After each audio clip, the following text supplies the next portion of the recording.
Now for our story. Aunt Mary Lane sat in the little pickup truck in front of the Wakefield Public Library waiting for her niece Peggy.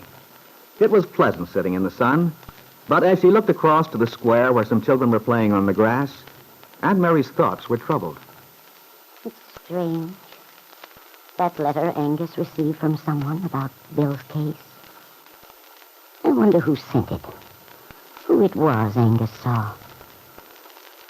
Those insinuations about Kit might have some basis. But just the same, I understand why Bill dislikes the idea of using them as evidence. Even though he's so anxious to get custody of his son, to have to make statements like that about the baby's mother, about Kit, it goes against his grain. When he asked my advice, it was difficult to tell him just how I felt. I didn't want to influence him one way or the other. And yet, I felt the same way he did. I hope I didn't advise him wrongly, though. I wanted to be impartial, not to think of Peggy's happiness in connection with it at all. Regardless of how Bill feels about Peggy, even knowing the child stands between them, he had to do what was right from his standpoint. And besides, it may not be true about Paul Cromwell and Kit in California. One can't be sure. There might be something we don't know. It isn't fair to jump... Good morning, Mary. Oh, Ben. Well, how do you do? I'm afraid I startled you. Well, that's all right. I was just, thinking. Yes, I'll wait till you were. I have an idea I know what you're thinking, too. Have you, Ben? I've been intending to call you, Mary. Wanted to have a little talk with you. Really? What did you want to talk about? Several things. Well, I should think this is as good a time as any. Peggy's inside picking out some books. Mary, when are you going to learn not to mix up in other people's lives? I'm afraid, Ben, I don't quite know what you mean. I think you do. You're always giving advice. Telling people what to do. Occasionally I do. When they ask me. Well, if people can't solve their own problems without running to you... Everyone has to solve his own problems for himself, Ben. But if they ask my advice... All right. It's not my business to butt in, except where my own family and I are affected. But when you begin mixing up in my affairs, I think I have a right to object. And I do object, Mary. Most emphatically. I see that you... I don't need to tell you what I'm referring to, either. I'm talking about this mix-up between Bill Meade and Kit. That fine ex-son-in-law of mine hasn't the sense to make the decisions he's made. I've detected your fine Italian hand in it all along, Mary. Have you? Now, you listen here. If you're really a friend of that young fool, Bill Meade, you'll advise him to give up this insane notion of his, trying to get custody of that grandson of mine. He'll only make himself a lot of trouble if he persists. You seem to forget, Ben, that the baby isn't only your grandson. He's Bill's son. As to my having anything to do with his decision, I'll confess he discussed it with me. But you're wrong if you believe I tried to influence him. Nonsense. I know very well he wouldn't dream up such a scheme on his own. After we won the case, Kit was awarded custody. Now, that day in court, it was perfectly clear even Angus McKillop realized they hadn't a thing on their side. Perhaps he did feel that way at the time. Sometimes the picture changes. What's there to change? Nothing's happened. Then, if you want to know what's going on, you've come to the wrong person. I couldn't give you any information. Why don't you see Bill's attorney? See Angus and have a talk with him. If anyone knows, he does. That's exactly what I'm going to do. I'll see that red-headed Ichabod Crane and have it out with him once and for all.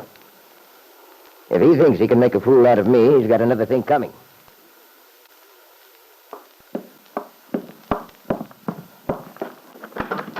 McKillop, I want to have a talk with you. Ben Calvert, bless my soul. Sit down, Ben. I've been expecting you. What do you mean you've been expecting me? I just decided to come up 5 minutes ago. Yeah, maybe so. But I'd look for you in the next few days. I knew you'd come storming up with blood in your eye. Here you are, as big as life. Sit down, sit down. Now, you look here, McKillop. Hey, looking, Ben Calvert. I can't say it's a pretty sight. You look like a man who spotted the Loch Ness Monster personally, and you can't find anyone who'll believe you. Hey, simmer down, man. Mind your blood pressure. I'm not excited. You know why I've come here, McKillop. I'm sick and tired of all this meddling, this prying into my affairs. It's got to stop. And how do you propose to stop it, pray tell? If you're talking about your ex-son-in-law, and I believe you are... You know very well I am. All right, man, all right. But you're smart enough to know you're barking up the wrong tree. You're Bill's attorney, aren't you? Exactly. Now, you're a powerful man in this town, Ben Calvert, I grant you that. But you're not all-powerful. You can't stop a lad from hiring himself an attorney. No, I can't. But I can tell any fool who takes over such a case that it's a waste of his time. Well, now, Ben Calvert, that's a question. But it's plain as day. You haven't a hope of winning the case. You ought to know that. If you're so sure we'll lose, what brings you up here? Bursting in like a man with his coattails on fire. I'll tell you what brings me here. I want peace in my family. That daughter of mine's been through as much as she can stand. She's got her divorce. My grandson's in my home, and we can all settle down. That is, we could settle down. But between you and Bill Meade and Mary Lane, you're determined to stir up trouble. It's senseless. That's what makes me boil. You haven't a leg to stand on. No. You're letting yourself get all hot under the collar again. All right. But I can't for the life of me see why you took the case in the first place. I've never liked you, McKillop. The feeling's mutual, you know. But I thought you at least had the sense you were born with. And just a mite more, possibly, I've been... Here, I'll tell you. It's true I was somewhat doubtful about the outcome when I took over the case, but I did it for the lad's sake. Because, you see, we differ in our opinions regarding your daughter's ex-husband. I'm fond of the lad. You don't know him like I do. But the truth is, the longer I work on it, the more I look into matters, the more interested I've become. There are several developments in the case which might surprise you. Developments? Why, you're bluffing. Well and good. That's what you think. But I'll tell you something else. If your purpose in coming here today was to scare me off and talk me out of handling the lad's case, why, you failed.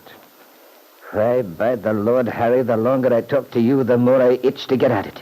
Well, if you do, you're making the mistake of your life. And don't come around later and tell me that you're... I'll tell you nothing, Ben Calvert. Now or later.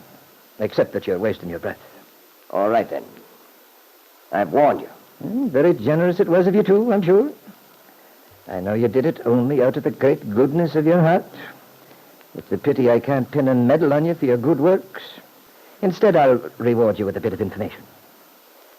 Regarding your son-in-law's suit for custody of his son, it might be well for you to prepare yourself for some action. It'd be wise to round up that smooth lawyer of yours from Chicago in his fine hand-painted cravats. Because, my fine bucko, the petition to reopen the case will be filed today. Aunt Mary did a very wise thing today, sending Ben Calvert to see Bill's attorney. Nothing was more certain to bring out the fighter in Angus McKillop than a challenge like this from a man he heartily distrusted. Yes, Aunt Mary, your faith in Angus is more than justified. The inevitable clash between the two men has given the red-headed Scotsman just the drive he needed as Bill Meade's suit for custody of his baby son begins.